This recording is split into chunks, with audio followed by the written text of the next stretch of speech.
আরো এক চাঞ্চল্যকর ঘটনার কথা তুলে ধরবো আপনাদের সামনে। বিজেপির সদস্য সংগ্রহ অভিযান শুরু হয়েছে, আর এই অভিযানে নারী ঘনিষ্ঠতা। বিজেপি সমর্থকের বিরুদ্ধে এমনটা অভিযোগ।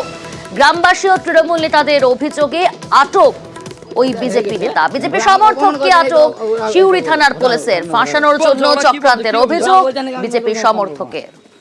মানে বদনাম করবা ঠান্ডা করতে আছি।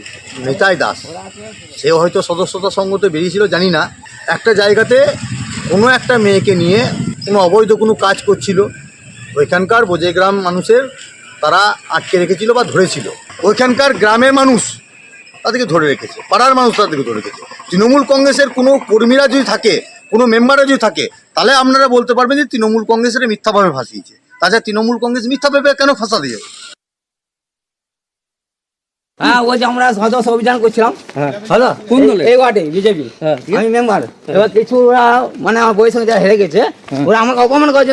ওরা এটা বলো ঘটনা ঘটালো কি অভিযোগ? ওরা বলছে নাকি আমি মেয়েটার সঙ্গে সম্পর্ক আমার, মানে বদনাম করবা ঠান্ডা করতে আর কি। ওই মহিলার সঙ্গে কি আপনার পূর্ব পরিচিত? না, ও স্বামী কেস হয়েছে, এবার মেম্বার হিসাবে ও গেছিলাম। হ্যাঁ, ওই জন্য ওদের অপমান করছে।